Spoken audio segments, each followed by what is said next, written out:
Eve. Bonjour Gilles.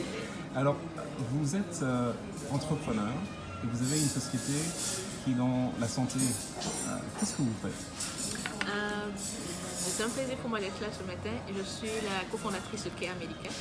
Je suis médecin de formation et ensemble à Kea Medical, nous proposons une solution tout simple qui va révolutionner en fait le système de santé dans les pays africains et ailleurs. Aujourd'hui, en tant que patient, à chaque fois qu'on se rend à l'hôpital, nous sommes obligés de reprendre tous les mêmes processus, les mêmes questions qui reviennent, des pertes de temps dans la prise en charge, juste parce que notre médecin n'a aucune idée de notre historique médical. Ouais. Il y a des risques d'erreur médicale, il y a des dépenses de santé qui flambent. Donc avec le système d'information hospitalier Kea Medical, nous mettons en réseau tous les hôpitaux sur un système centralisé. Et grâce à une identité médicale universelle du patient, ce n'est rien d'autre que le profil médical du patient, mais relié à un code QR, le patient peut aller n'importe où, n'importe quand et avoir son dossier médical sur lui. Donc en quelques secondes, le médecin peut scanner le code du patient et accéder à l'historique médical et garantir ainsi des soins rapides, sécurisés et surtout des soins précis, ce qui va faire économiser beaucoup d'argent au patient. En tant qu'entrepreneur, quelles sont les choses les plus importantes pour vous, personnellement? Déjà en tant qu'entrepreneur, l'élément capital pour moi c'est déjà le capital humain.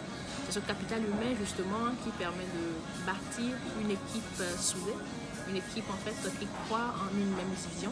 Et c'est toujours ce capital humain en fait qui permet d'être en harmonie, en compassion avec son client pour lui proposer des services à valeur ajoutée.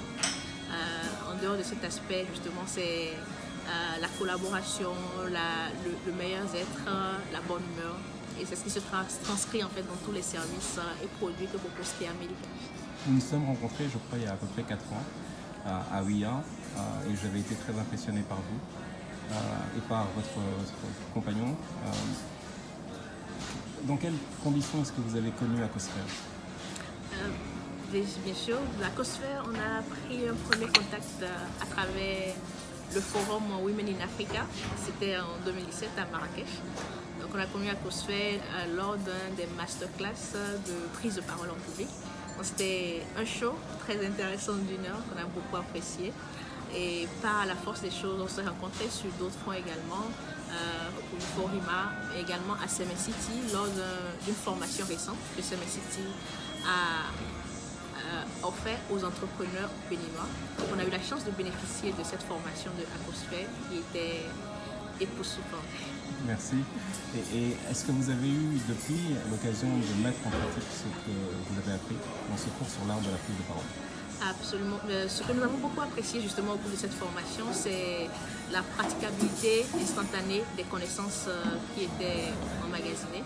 Donc déjà, au cours de la formation, on avait eu l'occasion de pratiquer entre les collègues de la même classe. Et aussi après la formation, on s'est retrouvés quelques moments pour pratiquer. Et aussi, de façon très publique, récemment, nous avons eu la chance de participer au Grand Prix de l'innovation. Nous, vous voulez dire vous? Oui, l'équipe Kea, pour moi. C'est vous qui avez présenté? Absolument, oui. Donc on a présenté Kea Medical au cours de ce Grand Prix de l'innovation. C'était pour nous une occasion justement de tester déjà les techniques qui ont été apprises pendant ce cours-là. Et bien sûr, on en est sorti. Je suis sortie avec le premier prix pour Kea Medical et c'était vraiment un plaisir pour nous. Et une preuve vivante en fait justement de ces différentes techniques qui ont été apprises. Donc si j'ai bien compris, il y avait combien de participants au départ à ce prix? Au départ, il y avait eu 400 candidatures au total. Ouais. Il y a eu 40 finalistes au bout du compte. Et ces 40 finalistes devaient être présentés aux différents membres du jury. Donc on a été parmi les 5 gagnants de ce concours-là. Bravo, bravo.